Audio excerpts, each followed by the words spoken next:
Assalamualaikum warahmatullahi wabarakatuh.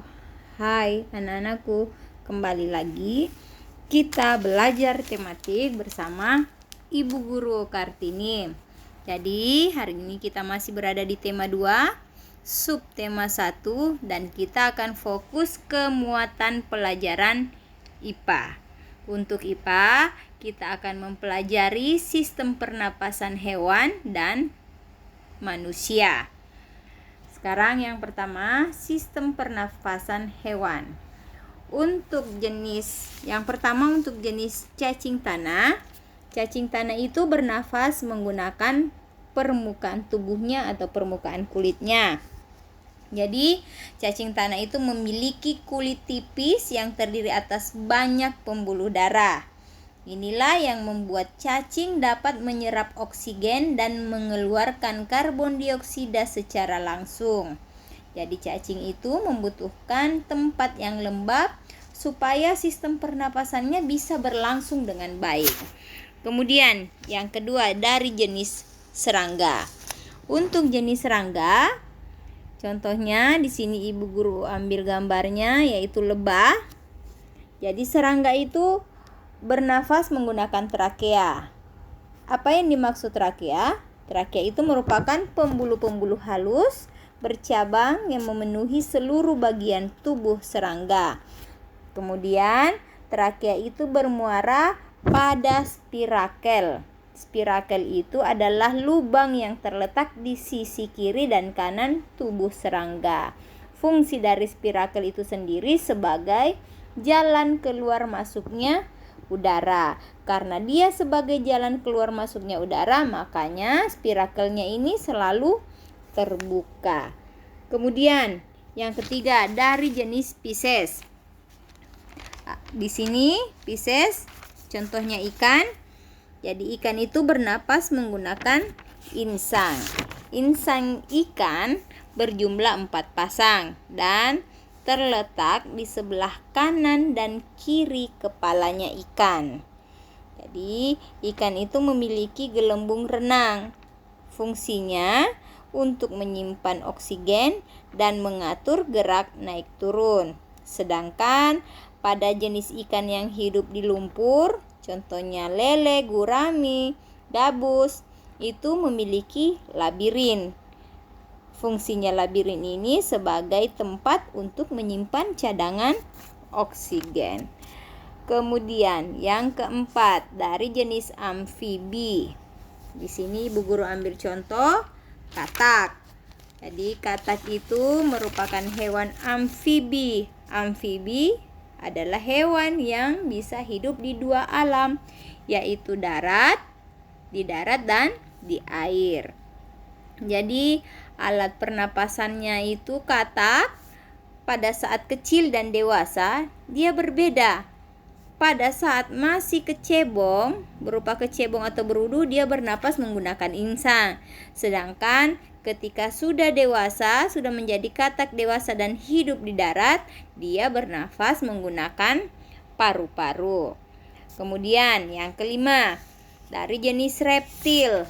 Reptil ini banyak contohnya, ada buaya, ular, biawak, kadal, cecak, semuanya itu termasuk dalam jenis reptil. Jadi kalau hewan dari jenis reptil itu bernafas menggunakan paru-paru. Reptil yang hidup di darat, namun ada juga yang hidup di air. Contohnya tadi yang Ibu Guru sebutkan, ada buaya. Jadi buaya itu bernapas menggunakan paru-paru, tetapi buaya memiliki lubang hidung yang bisa ditutup pada saat di air. Jadi karena lubang hidungnya tertutup pada saat di air, makanya air tidak akan masuk ke dalam paru-parunya buaya. Kemudian yang keenam dari jenis aves. Aves itu contohnya burung. Jadi burung itu bernafas menggunakan paru-paru. Selain paru-paru, burung itu memiliki alat khusus yang namanya pundi-pundi udara. Pundi-pundi udara ini berupa kantong udara. Dia berfungsi untuk menyimpan udara yang digunakan pada saat burung terbang. Jadi ketika terbang, pundi-pundi udara akan memasukkan dan mengeluarkan udara dari dan ke dalam tubuh burung. Pada saat sayap dikepakkan ke bawah, udara keluar dari pundi-pundi udara. Kemudian yang ketujuh, mamalia. Kalau berbicara jenis mamalia, berarti hewan yang menyusui. Jadi hewan mamalia itu ada dua. Ada mamalia darat dan ada mamalia air. Kalau mamalia darat, dia bernafas menggunakan paru-paru. Contoh mamalia darat banyak. Ada kambing, kuda, sapi, dan masih banyak yang lainnya yang termasuk mamalia darat. Itu bernafas menggunakan paru-paru. Sedangkan mamalia air, contohnya lumba. Iya, lumba-lumba. Lumba-lumba itu dia menggunakan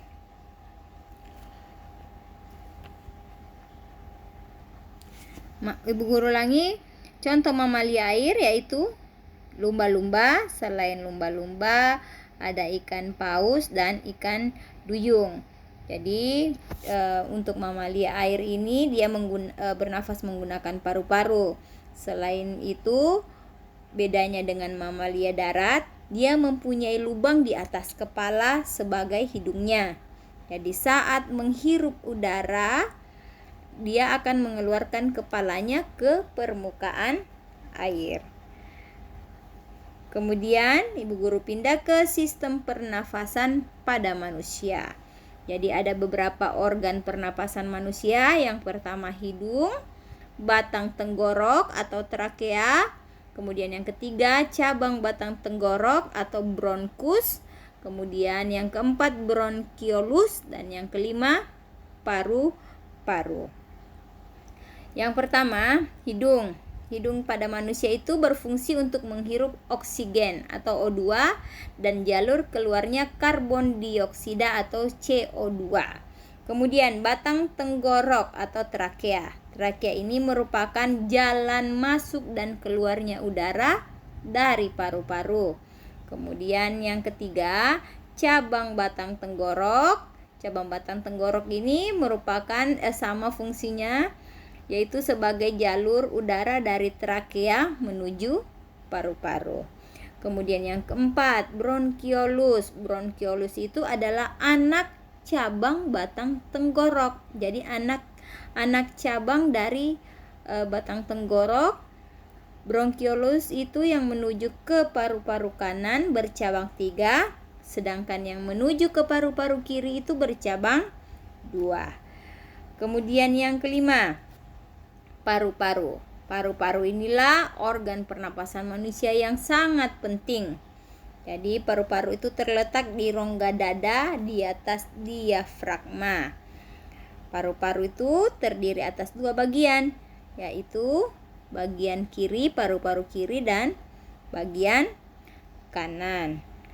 Kemudian untuk proses pernapasan manusia, jadi ada 2 jenis pernapasan manusia, yaitu pernapasan dada dan pernapasan perut. Sekarang bagaimana proses atau alur pernapasan manusia? Jadi udara itu masuk ke dalam tubuh melalui lubang hidung, lalu masuk ke dalam batang tenggorokan. Kemudian dari batang tenggorokan udara masuk ke dalam paru-paru.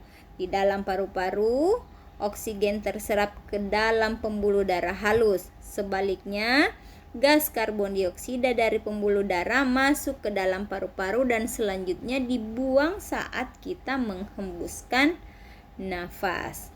Jadi itulah ringkasan materi atau ringkasan penjelasan dari Ibu Guru mengenai sistem pernafasan hewan dan manusia.